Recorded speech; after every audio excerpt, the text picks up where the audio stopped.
Hello लोगोफोर नोंथांमोननि गेजेराव आरो आं मोनसे गोदानै आपडेट भिडिअ लानानै फैबावबाय। बे आपडेटआनो जादों देग्लाय 2024 मायथाइनि मोस्ट एवाइटेड बड' फिल्म, जाय फिल्मनि टाइटेलानो जादों थैसाम 2। आर.एन. फिल्म प्रडाक्शननि बेनाराव दिहुनजानो गोनां बे थैसाम 2 नि स्क्रिप्ट आरो डिरेक्शनखौ खालामदों रबि नार्जारी बिथाङा। डिअपि आरो एडिटिंखौ खालामदों भास्कर ज्योति दले बिथाङा।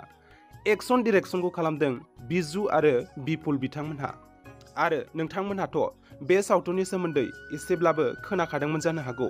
बे सावथुनाव जों गोबांथार फावखुंग्रि बिथांमोनखौ जयै फाव खालामनाय नुनो मोनगोन, जेरै मनालिसा हाज'वारी, लीना बसुमतारी, गेमस्रि दैमारी, ईसा बसुमतारी, दैमु ब्रह्म आरो माखासे गोबांथार फावखुंग्रि बिथांमोनखौ। बे सावथुना बिथांमोना फोरमायनाय बायदिब्ला फैगौ 31 आगस्ट खालि सिनेमा हल्सफोराव रिलिज जासिगोन आरो बे सावथुननिनो अफिसियेल ट्रेलारखौ बिथांमोनहा बावैसो सिगाङाव रबि नार्जारी बिथांनिनो अफिसियेल इउटिउब चेनेलाव रिलिज खालामनानै होबाय। नोंथांमोना बे अफिसियेल ट्रेलारखौ दासिमबो नायथ'वाखैब्ला थांनानै नायहैदो आरो जायफोरा नायखांबाय माबायदि मोनदों कमेन्टनि गेजेरजों फोरमायहरदो।